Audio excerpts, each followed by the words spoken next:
Counsel approached the bench.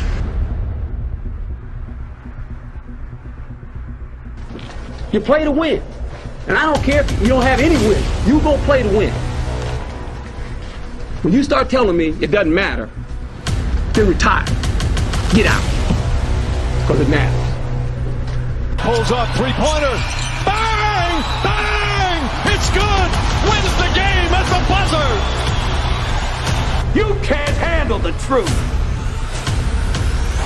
All rise. Here comes the judge. Order in the court. ConlanFarrell back with you once again. Another episode of Bench Points brought to you by Conduct Detrimental, your leader in sports law coverage.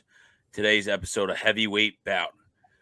You know him, Dan Lust, a familiar face up there, as one of the co-founders of the sports law podcast, Conduct Detrimental, back in 2016. His opponent tonight, Grant Williamson, a graduate of the University of Tennessee College of Law and transactional attorney at Bradley A.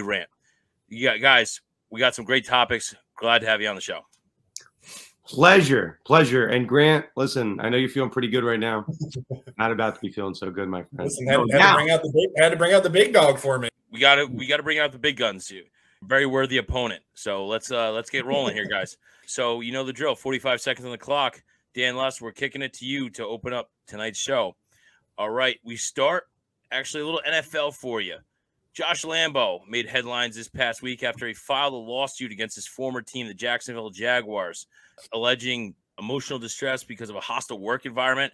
He's looking for $3.5 million. Let's just cut right to the chase. Does he possibly have a case? Dan Lust, go ahead. Well, here's the thing about these cases, right? You don't really need to make your case on day one. You're allowed to walk into the courtroom, and you're allowed to have some aspect of discovery. So for a hostile work environment claim, you have to show that it was pervasive, it was severe. It can't just be kind of a boss that ticks you off a little bit. But Conlan, right? I don't know, like Urban Meyer, right? Former head coach of Jags, called him a dipshit. Can we say dipshit here, right? Yeah. That Urban Meyer kicked a kicker, right? And the guy is claiming he felt so uncomfortable that he was just kind of kicked off the team, no pun intended. So, yeah, I think, listen, when walking into court, does he have a shot? Certainly. Does he possibly have a chance? Yeah, I'm not ready to throw this thing out on day one. Certainly I'm not. Grant, your counter. Here's the thing. You said severe and pervasive. The only thing he's brought up so far is that he was kicked one time and called a name another time. He's coming off an injury that kept him out of almost the entire previous season. He came in to preseason missing extra points. Came into the regular season missing field goals, and then they brought on a younger kicker who came in, had a great year, won them their first game. I think the people who are out here, like Dan, saying that he's got a case are just people who think Urban Meyer's not a good guy, and that's fair. He's not, but that doesn't mean that there's a case here. I think what's going to happen is that this is going to go in, they're going to look around, realize they don't have a case, and then it's going to fall apart. Just because you come in, you're mad that you weren't able to make the team on one of the worst teams in the NFL, doesn't mean it's the judge's fault. All right, Lust, 30. I mean, I certainly have the harder part of the argument here, but I'm certainly not going to be on Urban Meyer's side.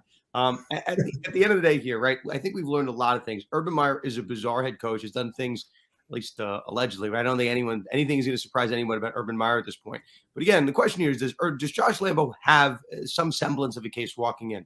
And honestly, I'm gonna take a bet here that Urban Meyer has done some stuff that we just don't know about, that is going to come out through discovery. Maybe we'll never make the court of public opinion, but it's going to come out through discovery. So I'm willing to bet that Urban Meyer has done some stuff that has opened him up to liability. The guy's a walking lawsuit, I'll say it. Grant, round us out, 30. Yeah, I think that's a good point. I think you're going to see a lot more of Urban Meyer being a bad actor that comes out of this. But does that mean that Josh Lambo specifically has a case? I don't think so. I think if you look at the aggregate and you see the atmosphere he created for the team, probably a hostile environment, but that wasn't targeting one player specifically. They may have had the worst instances, the kicking incident, obviously being the one that gets all the headlines, kicking the kicker, but that doesn't mean that there's an environment that's hostile specifically to Lambo and that then subsequently led to his release. If you kick an employee, I'm going to it's a tough saving face after you kick a player. Dan Lust, you save face and you win round one. Honestly, yeah, a great start. Seasoned veteran. That's a veteran play there. Look, Urban Meyer, the laundry list of poor choices, if we can be so kind to him, that he made as head coach in his very brief tenure in Jacksonville. are just outrageous, and kicking the kicker tops them all. So Josh Lambo, does he have a good chance of winning the case? Probably not. But hey, there's a chance, a little plus money there, but plus money in Josh Lambo's outcome in court. But I still think there is a semblance of a case right there. So I'm going to award 0.1 to Dan Lust. All right, Lust wins round 1. Seasoned veteran making a strong case there for Josh Lambo, angling for him down there in Jacksonville. We move to the hardwood now. NBA playoffs in full swing. The Boston Celtics today winning their series, and the Eastern Conference Finals are set. Celtics, Miami. We haven't seen the result yet of the Mavericks Suns game, but it doesn't sound good for Phoenix. So they look like, it looks like we're moving along nicely here. So NBA players, Draymond Green was a spectacle in the last series against the Memphis Grizzlies, or in the series rather against the Memphis Grizzlies. The long and short, NBA players, should they be given full freedom of speech in their post-game press conference? Dan Lust, I'll let you elaborate on what exactly that means and how we're going to argue it here. But go ahead, sir. Yeah, certainly. The NBA is trying to crack down on this, we'll say, curse word problem. I don't necessarily see it as a problem, right? The United States Constitution guarantees everyone as citizens certain free speech rights. Certainly, you can't curse in any and all contexts if you're inciting violence or you're kind of saying it to someone in a really kind of aggressive way. But by and large, right, we can take like Patrick Beverley, right? The guy just cursed in this sense of frustration, wasn't necessarily at anybody. Gets fined for it. So, the NBA is trying to crack down and making it a point of finding guys tens of thousands of dollars. Julius Randle and the Knicks got hit with the suspension. I mean, listen, I don't really have a problem with it. We're all adults, right? This is not the Mickey Mouse League. We're not playing in the bubble anymore. If someone says a curse word, like, I don't know, like $20,000, $30,000 for saying a curse word, unless you're really saying it in the context of a fight, right? And you're really saying it to incite some violence. I don't know. I'm one that thinks First Amendment should apply in this type of context. I don't think there should be some massive fine. Grant. Here's the thing. I don't mind the cussing. Don't think it's the worst thing in the world. I think we're going to look back down the road, and this is going to go the same way as the Allen Iverson dress code rules. It's going to look really bad in the league that they're doing this. That being said, the First Amendment, while it does allow for free speech, it doesn't provide that in all contexts. That's a right from the government from impinging on your right to free speech. The NBA is a completely different story. It's not a government actor. They have no reason to ensure that for you. And if the NBA has decided that what makes their best product is a family-friendly product where players can't scream in the front row where kids can hear it, then that's their decision, and it's an issue that the collective bargaining agreement needs to take up. But even then, it's not as big an issue as it's made out to be. Last year was the highest fines they'd had in over 15 years, and it was only $95,000. It's not a big deal. Plus 30. Have more rights. The NFL got like dinged a lot, right? They were called the No Fun League for a period of time. Like Patrick Beverley was like, I effing told y'all. And like Rudy Gobert, he was fined for saying like, F that talk. It's like, can we have like a little bit of trash talk? Can there be a little bit of emotion? Are we going to fine players legitimately $30,000 for showing some emotion? Like when Pat Bev wins a game. I think it was that Clippers game, the playing game that they won. Yeah. It's like, what? Like, okay, let the players live unless it's really intentional, right? And he's coming after someone like F him, F that. I don't think it would. Grant, round us out, 30. Yeah, even then though, but allowing for moments like that, it becomes a slippery slope of, okay, then who is and who's not entitled to that? When is it just a celebration and when is it something wrong? It's a hard line to draw. And again, like I said, at the end of the day, it's not something that's happening super frequently. Most of the fines really have come outside of the court. It's come in podcast interviews, different things where the players are calm, cool, collected. They choose to do that. And so it's not a huge fine. It's limited. I don't think players need to be able to say whatever they want. And the league has a good job of allowing them to speak on a lot of issues that they want to talk about. Great stuff out of you guys. Grant, it's the point's yours. Look, the league's got to set an example. If it's look like that. Look like a deer in headlights. That's fine. You want them hearing that? Yeah, listen. I'm ready to hear the judge. Let's hear it. I might be great.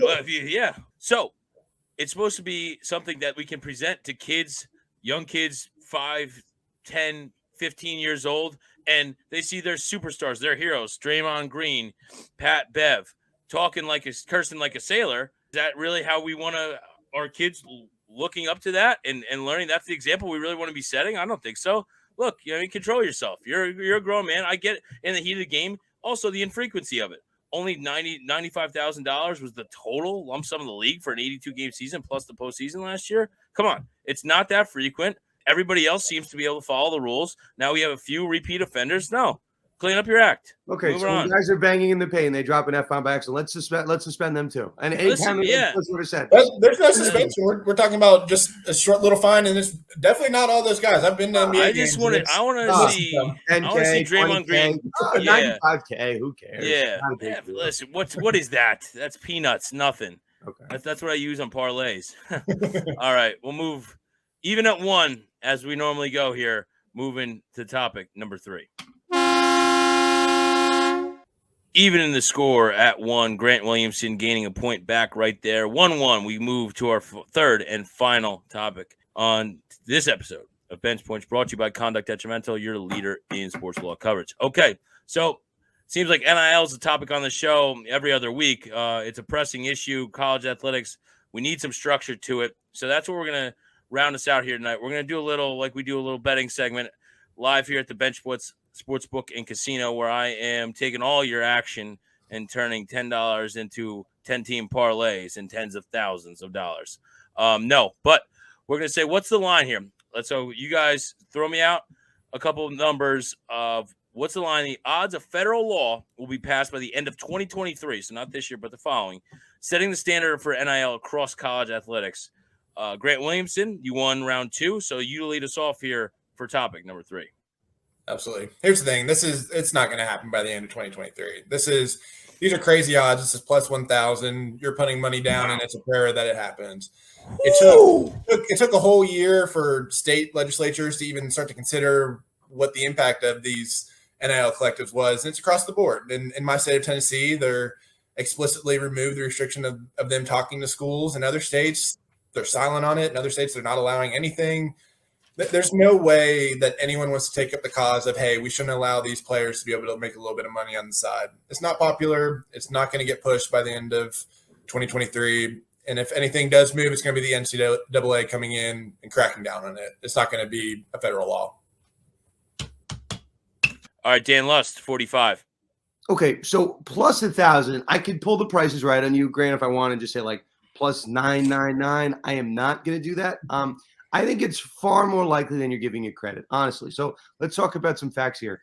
Kliavkov, the commissioner over at Pac-12, and Greg Sankey, the commissioner of the SEC, basically petitioned Congress to get some type of federal bill going. So I don't know. Greg Sankey, last I checked, is the most powerful man in all of college sports, running the SEC, the superpower conference. So I think if that's what's being asked, right? And the question is the end of 2023, right? So that's like a year and a half. I think it's going to get done. But from running the casino, plus 350. Let's say that plus 350. All right, 30 seconds. Grant, are you going to stay on that plus 1,000 number? I was going to say that you're going to stay there. I'll give you a chance to hedge out if you'd like. I will not hedge. It's not going to happen. Greg Sankey may be the most powerful man in college sports, but he is definitely not the most liked man. And it's an optics thing. This is not a pressing issue that the legislature is running to figure out, as much as the NCAA might want it to, and take the onus off them of making a decision. It's just not going to be a popular decision for anyone to make. You don't want to be the state representative who decided that players couldn't make money doing a TV spot. It won't happen. It's going to be the NCAA who comes in. Okay. Dan Lust, round us out. In June of 2021, the Senators, and I remember Marsha Blackburn getting up and saying, we are trying to do what you, Mark Emmert, have proven capable of doing. So they've had basically a year lead up to this, but a number of bills that have passed around. I think it's time. And I think the NCAA actually feels that a federal bill might be coming, because all of a sudden they're saying, oh, we're going to punish people now. We're going to punish people. We promise. Please, no federal bill. And I think if a federal bill is passed, the NCAA is going to probably cease to exist. So I think people are in favor of that. I think a federal bill is certainly far more likely than plus 1,000. 350, Conlan. Let's save the casino. Okay, well, 350. I'm going to go. I go low because that's how I go low in golf, and I'm going to go low on the number here right now. Plus 300. You see that there? That's a plus 300. Listen, I probably somewhere in the middle, but what you said, yeah. 1,000. Yeah, 1,000. You got to get this. It's not going to happen. Trying to give somebody a little prayer bet. Dan Lust. Put a side bet on this. Little side prop. Yeah.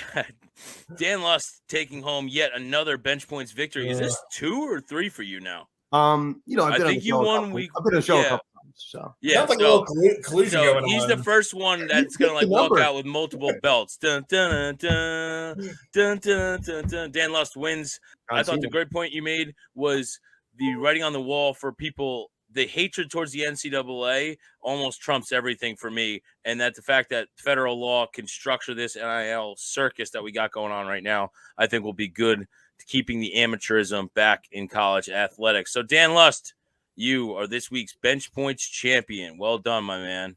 Also repping the Conduct Detrimental t-shirt. We had a great event at the Canuck out there in Chelsea on Friday. New York City. Some good puck. Yeah, Chelsea. If people, not across the pond, but yeah. So yeah, good stuff, guys. Grant, thanks for joining. We got one more Contempt of Court, and that'll round us out. All right. We wrap this show up every week by holding somebody, a team, player, whoever, who had a flub, a blunder, had his head, you know where. So Contempt of Court, we got a couple right here. First, I'm going to show you this video.